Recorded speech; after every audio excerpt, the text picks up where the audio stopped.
नमस्कार विद्यार्थियों। आज हम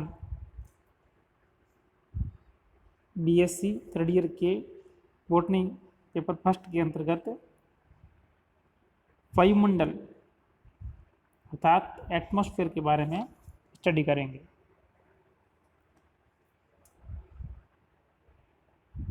वायुमंडल हमारी पृथ्वी के चारों ओर से आवृत करने वाली गैसीय परत या इसके आवरण को हम वायुमंडल कहते हैं। हम सभी जानते हैं कि हमारे चारों ओर वायु पाई जाती है और वायु के इसी घेरे को है जो हम वायुमंडल कहते हैं, जो कि हमें चारों तरफ से घिरे हुए है। इस वायुमंडल के जब हम संगठन की बात करते हैं, वायुमंडल के अंदर कौन कौन सी गैसें पाई जाती है,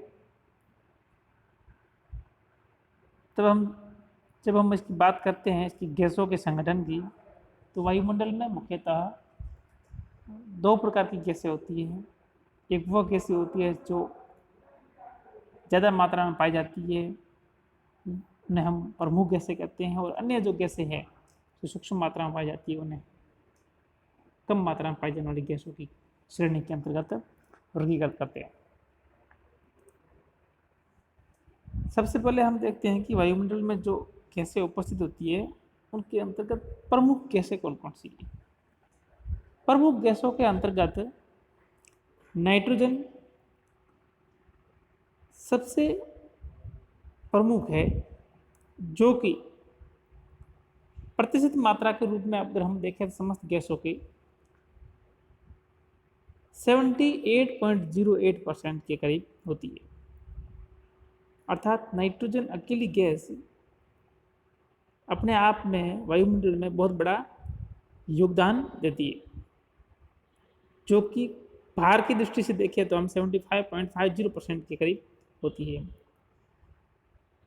नाइट्रोजन के बाद जो दूसरे स्थान पर जो प्रमुख गैस है, जो इस सजीव जगत के लिए जीवनदायिनी अपन कह सकते हैं, वह लगभग 21% यानी 20.95% आयतन की दृष्टि से, और भार की दृष्टि से हम बात करें तो वो 23.10% के करीब होती है।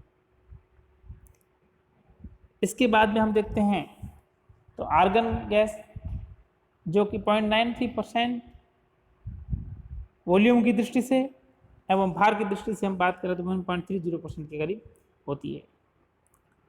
तत्पश्चात कार्बन डाइऑक्साइड, जो बहुत कम मात्रा में होते हुए भी हमारे लिए बहुत ही महत्वपूर्ण है, क्योंकि समस्त हरे पौधे इसी गैस का उपयोग करके सौर ऊर्जा, जिसको हम विकिरण ऊर्जा बोलते हैं, को रासायनिक ऊर्जा के रूप में संग्रहित करने के लिए प्रयुक्त करते हैं, और इसी के फलस्वरूप पूरे जैवमंडल के अंदर ऊर्जा का ट्रांसमिशन होता है। यह गैस प्रतिशत मात्रा की दृष्टि से देखें हम on the basis of weight only 0.05% होती है। तो इस प्रकार से ये जो कुछ प्रमुख गैसें हैं जो वायुमंडल में अपना निर्माण में अपना महत्वपूर्ण योगदान देती है। अब हम देखते हैं कि वायुमंडल में जो कम मात्रा में पाई जाने वाली गैसें हैं वह कौन कौन सी है। इन कम मात्रा में पाई जाने वाली जब गैसों की बात करते हैं तो इसके अंतर्गत हम neon, helium, krypton, xenon, hydrogen, methane, nitrous oxide, और ओजोन। तो ये जो विभिन्न प्रकार की गैसें हैं ये अपने घटते हुए वॉल्यूम परसेंटेज के रूप में यहाँ पर प्रदर्शित की गई है। और इसके अंतर्गत भी जो अंतिम स्तर पर जिसके बारे में हमने देखा है ओजोन, ओजोन की मात्रा सबसे कम, अर्थात अन्य सभी पाई जाने वाली सूक्ष्म गैसों की मात्रा की तुलना में इसकी मात्रा बहुत ही अत्यल्प होती है।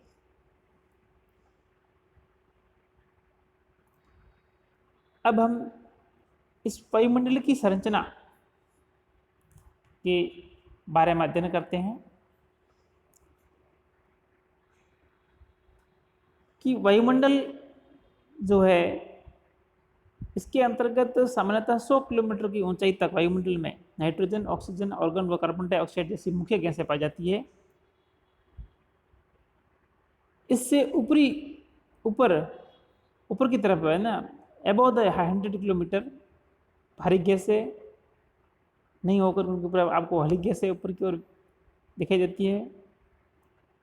तो जो नीचे का भाग है जिसमें भारी गैसें पाई जाती है उसको हम सममंडल कहते हैं, जो ऊपरी भाग को हम विषम मंडल कहते हैं। वायुमंडलीय संरचना को हम 5 स्तरों में बांटते हैं, जिसके अंतर्गत जो पहला इसका स्तर है वो है क्षोभ मंडल। जैसा कि आप यहाँ देख रहे होंगे सबसे नीचे की तरफ चित्र के अंतर्गत पृथ्वी के बिल्कुल पास में जो हमारी वायुमंडल की परत है वो क्षोभ मंडल है, और इसकी सबसे ऊपरी सीमा को हम क्षोभ सीमा कहते हैं। भूमध्य रेखा पर इस परत की ऊंचाई लगभग 18 किलोमीटर होती है, किंतु अक्षांश में वृद्धि के साथ साथ इसकी ऊंचाई क्रमशः घटती जाती है।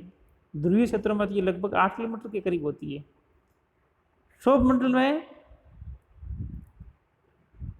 ऊंचाई बढ़ने के साथ साथ तापमान में कमी आती है। 165 मीटर ऊंचाई बढ़ने पर लगभग 1 डिग्री सेल्सियस तापमान में कमी आती है, जिसे हम हार्श दर या लैप्स रेट कहते हैं। सभी जीवधारियों के लिए वायुमंडल की यह परत सर्वाधिक महत्वपूर्ण है, क्योंकि वायुमंडल की सर्वाधिक जो गैसों की मात्रा है वो 75% इसी मंडल में समाहित है। इसके अलावा जो हमारे लिए महत्वपूर्ण जो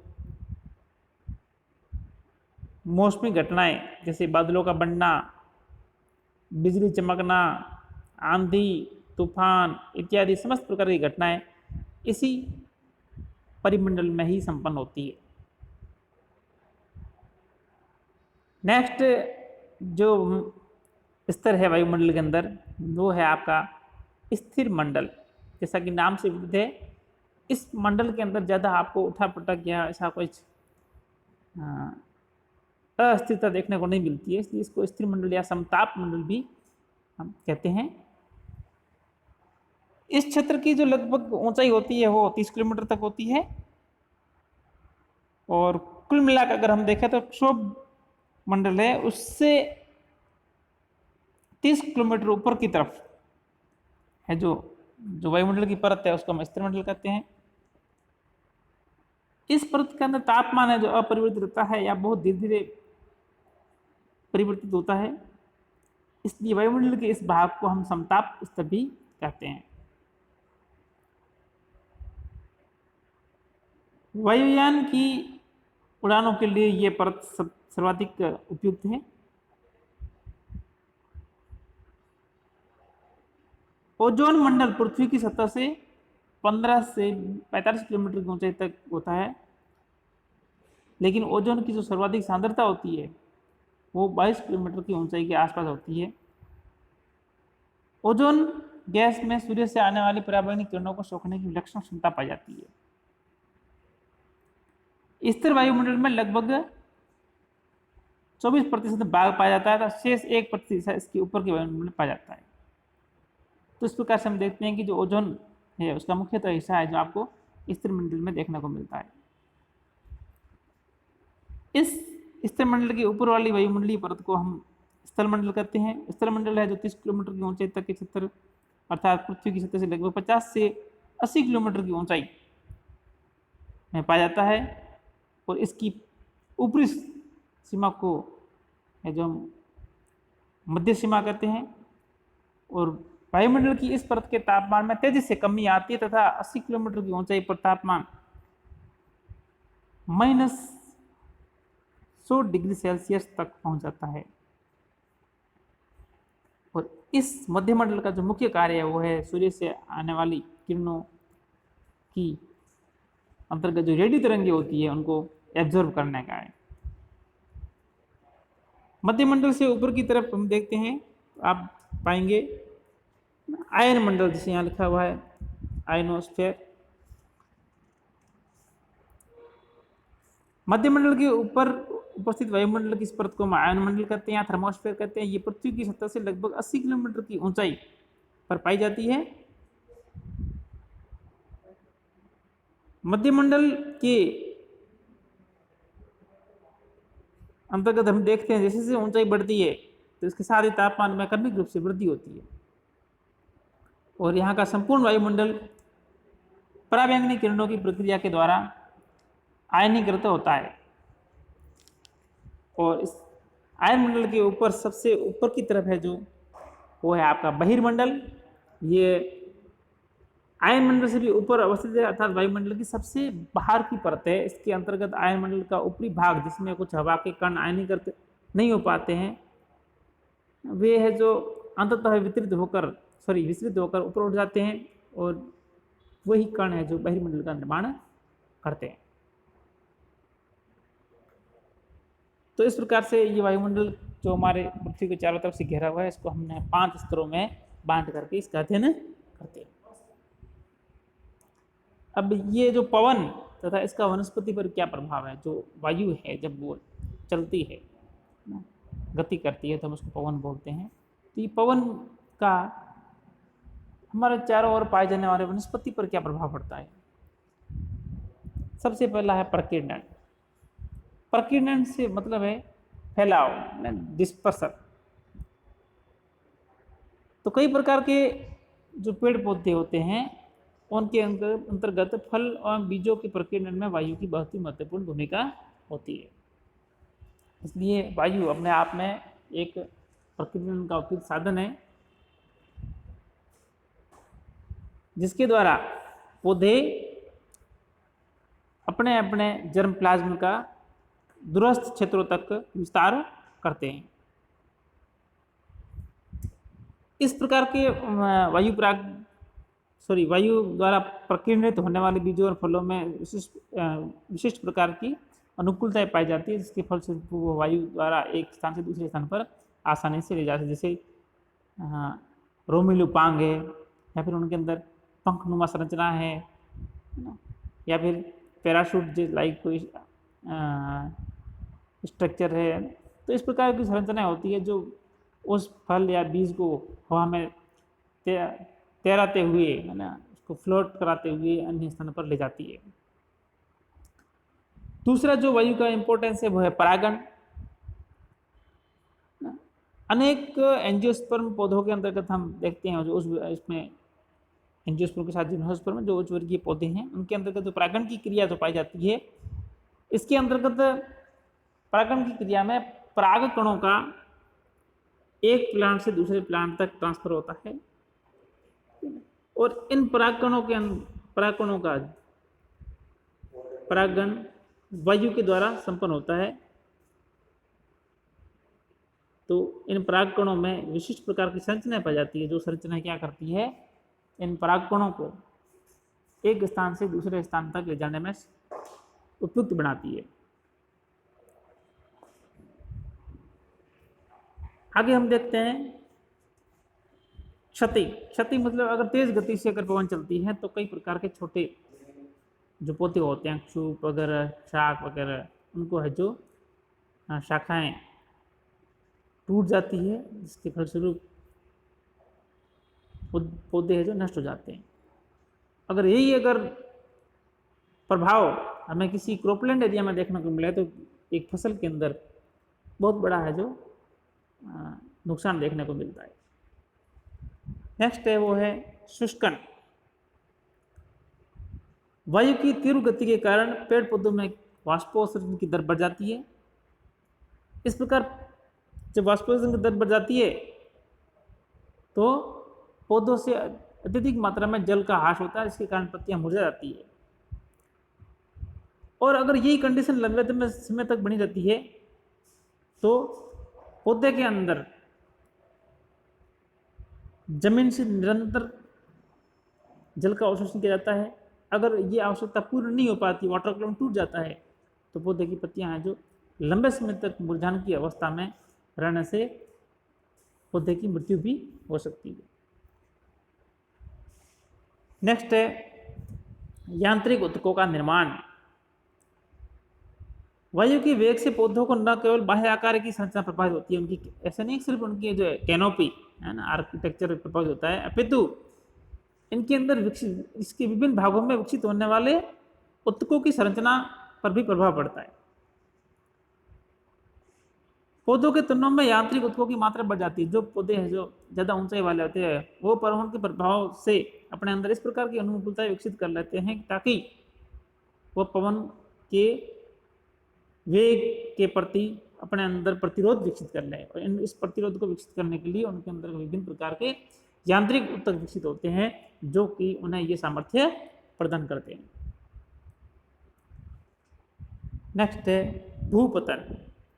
वायु के वेग की तीव्रता के कारण विशेषतः मैदानी क्षेत्रों में पाए जाने वाली शाकीय वनस्पति, घासें और धान की जो फसलें होती है वो भूमि पर सीधी गिर जाती है। इस प्रक्रिया को हम है जो लोजिंग या भूपतन कहते हैं, जिसके कारण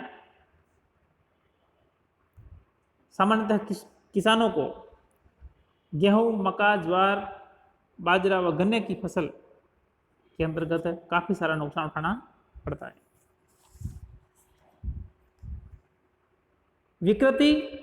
पहाड़ों की ऊंची चोटियों एवं सागर तटों के आसपास प्राय तेज हवाएं एक ही दिशा में चलती है, इसलिए इन स्थानों पर उगने वाले वृक्षों एवं झाड़ियों की शाखाओं तथा अन्य भागों पर विस्तार केवल एक ही दिशा में अर्थात वन साइड होता है, जिससे पौधे की आकृति बदल जाती है। बोनापन। ऊंचे पर्वत शिखरों पर वायु की तेज गति के कारण पौधे की ज्यादा ऊंचाई नहीं बढ़ पाती, इसके फलस्वरूप पौधे है जो बहुत ही कम ऊंचाई के होते हैं, जिसके कारण उनके अंतर्गत बोनेपन का गुण है जो विकसित हो जाता है। मृदा अपर्दन यानी मिट्टी का हटाव। वायु की जब गति तेज होती है तो उसके कारण क्या होता है, जो मृदा की ऊपरी परत जो उपजाऊपन होता है, जिसके अंदर पौधों के लिए महत्वपूर्ण आवश्यक खनिज तत्व पाए जाते हैं, मिट्टी के साथ में ऊपरी परत के साथ में वो उड़ जाते हैं। तो मिट्टी की ऊपरी परत जो कि उपजाऊ होती है, अगर वो वहाँ से अगर उड़ करके अन्य स्थान पर चल जाती है तो वो पार्टिकुलर एरिया जहाँ से है जो इसका है जो अपर्दन हुआ है या वहाँ से जो मिट्टी का कटा हुआ है वो क्षेत्र है जो बंजर भूमि में परिवर्तित हो जाता है। तो इस प्रकार से मृदा अपर्दन के द्वारा है जो मिट्टी का उपजाऊपन कम हो जाता है। थैंक्स।